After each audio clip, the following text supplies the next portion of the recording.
Hey guys, this is Myk again. And quarantine is a great time where you're stuck at home, and instead of just watching entertaining stuff, you can actually entertain yourselves with a lot of helpful and interesting stuff like reading. One of the books that I'm actually actively reading right now, and I'm kind of in the middle of it right now, and this is a book, The Dream Machine. And it's basically a book about how computers were created, and it's fascinating for me because I've never thought about how many people were involved in creating what we today think of personal or a computer that we're using these days to solve multiple problems. It basically talks about how computer is a combination of it's not a computer engineering only. It's not a computer science. Actually, there are a lot of work that have been done in computer come from psychologists out of all places. There's a lot of work that were based on work of mathematicians and logicians, and the building of a computer was such a long process from 30s, where just ideas of information started to come up and how the information could be communicated. Then in 40s, the World War actually brought a lot of new use cases in radio technology, in radars, and things like that. And then 50s, how the computers, and 50s and 60s, how computers actually grew in becoming more of a modern approach. So one of the things that there's fascinating to me is that you think about this computer and about the way that we compare right now our brain to that our brain operates as a computer, and it's not actually completely wrong. A lot of the stuff that we build in a computer was done in parallel, where the psychologist actually understood the computers, and the way we build computers have to have sort of a connection to the way we think, because evolution and our environment, like evolution and nature created our brains, which is absolutely one of the most complicated mechanism in the world, and how we can use knowing that building the artificial or a computer. A couple of things here that was quite revolutionary. One of them, and I didn't know how important that was, is information theory. Information theory was the theory that was created by Claude Shannon, I believe, and he was I believe he was a mathematician by training, but basically he described any information transferring that happens in the world in almost any environment. So you have an information, that information goes to a sender, right? And that sender then sends a message through some sort of channel. Channel always have some sort of noise. Then you have a receiver who decodes that message, and that is information that's understood by somebody else. So if you think about the communication of two people, not a computer, I have some information that I want to convey, I put it into the messages, I tell it to you, you hear this, interrupt this, decode this information in your brain, and you get some sort of meaning. And if you think about any technical or any computerized product or device, they all built on this very simple system of information. And Shannon have proved mathematically, how much the channel capacity allow you to move certain amount of information, and how you can decode that information in different ways, so you can preserve the meaning and preserve the content of information. And it's very fascinating because it's not just for this information theory was not just built to apply for computer sciences. If you think about it, it also applies very well into psychology and even biology. So the idea here is that it's interesting how much the science and areas of expertise are very intermingling. So where a lot of times as a marketer, I come across companies or professionals who wants to hire somebody who knows just one thing about marketing. For example, paid acquisition. We want somebody who done this for 20 years. But the thing is, the best way to train yourself to be great in marketing, to be great in any other area, is understand what other areas you can study that can bring that information to you and improve your understanding of your own expertise. And creating computers is a great example where psychologists, mathematicians, logicians, engineers, electricians all brought together a lot of interesting ideas that help us come to the personal computer that we see today. Second thing out of information theory is one thing. The second idea that was completely it sounds simple when you hear it, but then if you think about taking yourself in 40s and 50s, you can understand why it was so difficult to actually come up to that conclusion. An idea is this: when computers started to be more sophisticated during World War II, they basically had a specific problems. Like, for example, the military came into MIT, into scientists, and said we need a new radar that will basically capture objects flying in the sky, and we have to be able to predict and have some sort of analysis and communication with them.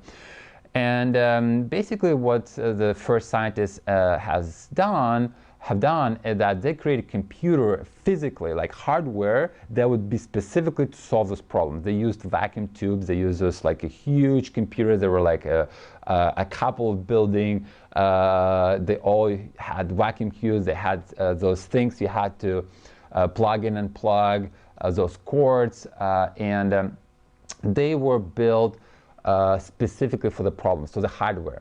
So what came to realization, and that came by one of the mathematicians who wrote about Newman, Johnny van Neumann, I believe, who actually categorized that and wrote this amazing influential paper basically saying that the computer should be universal, the hardware should be universal, and the software should program what type of problems the computer actually solves. Because what it allowed is basically have a idea of building the hardware as it is, where you have a RAM, you have a CPU, you have a memory that that you record things in the longer term, and those type of structure of a basic computer that is separate from a software, the hardware from a software, was an extremely important idea, because that allowed people to actually build hardware and improve on hardware and understand that this hardware could be solved to solve many different problems. You don't have to change hardware, you just have to change software.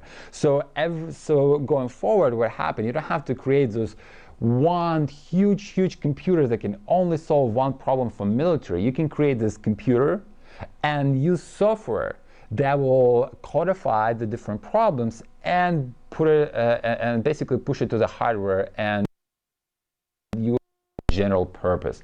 It's an incredible idea to think about. If you right now it sounds pretty simple, we all understand how it works, but it's actually pretty interesting to think about that, and you can understand how revolutionary that was when it was invented.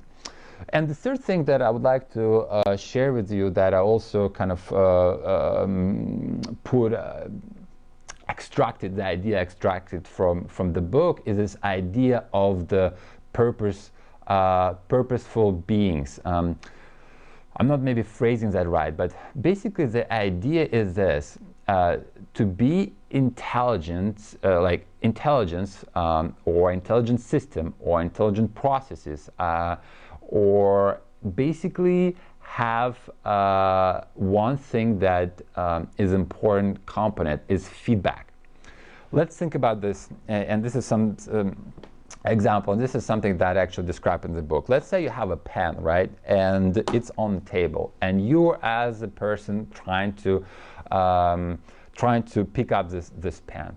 So before, like in 20s and 30s, the idea of psychologists was that, hey, you see the pen, the signal sends to your brain. Brain basically interprets the signal and then sends signal to your hand, and then your hand basically goes in and picks it up. So that was an idea of how our brain actually worked in probably like 2030s. It was a pretty dominant idea, but it's actually not exactly how it works. How it works is that you see the pen sitting there, and then you interpret that. Then as you move your hand where your brain sends the signals to your hand, you can see, and basically what happens is that every single moment your eyes look at your hand and see where it is in comparison to the pen, and it sends feedback. So this feedback loop is an important part as how we operate as an individuals, but it also defines the intelligent processes and intelligent machine. If you want to build something that is intelligent, something that is something that is very useful, basically you have to have a feedback loop, because feedback loop is the way for you to adjust your system. So one of the examples in military, when they were building radars and you had a plane flying, and the idea is that you not just want to see where the plane is now, you want to make a prediction is that where it's going to be, because if you want to try to, if it's an enemy, you want to try to you want to try to destroy it, and you want to know and you want to understand where it's going to be in the future. So this comes a prediction, and in order to do that, you have to constantly receive the feedback on the positioning, adjust your calculation, and again see where the positioning is, adjust your calculation, and this is where you get better at predicting. And if you think about on a broader scale, every intelligent system, every intelligent process should have feedback built into it, because feedback is what makes a purpose. So I hope that I'm explaining or trying to explain in the simple terms, but let me sort of give you another example they used in this book that is quite simple to understand. Is that think of your thermostat. Your thermostat maybe does not have a purpose in life, but it has a purpose. And the definition of purpose is that it's basically trying to,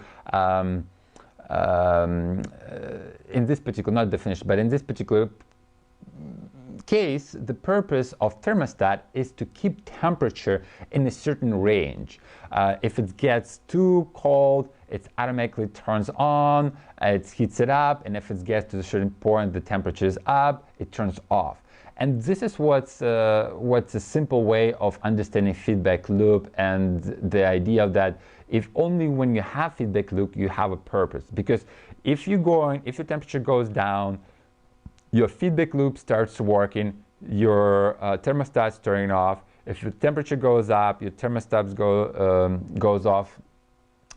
And this is what brings the purpose and brings the and brings the idea of importance of feedback to surface. The feedback is important not in just our personal lives, not just in the way we build computers. If you want to build something effective, if you want to build something efficient, if you want to build, whether it's a process, whether it's a training, whether it's a product, whether it's a computer, whether it's I don't know, whatever you're building, even art, you have to have a feedback loop. Feedback loop is a way of improving things. Feedback loop is a way to bring purpose. Feedback is a way of building more intelligently and getting to and progressing over time towards a better, more efficient way of doing things. Thank you so much. And yes, I highly recommend, if you are an engineer or you are in tech, I highly recommend this book. It's not hard to read. It's quite big, but it does take me a while because sometimes I just stop and just decide, oh, you know, let me read up a little bit more on information theory, or let me read up a little bit more about house theory. Let me read up about something else because, you know, I want to get a little bit of context. But I highly recommend that book. And again, you're on quarantine, and if you have time and you're interested in technology, this is a book you should consider reading. Thank you very much. I'll see you next time.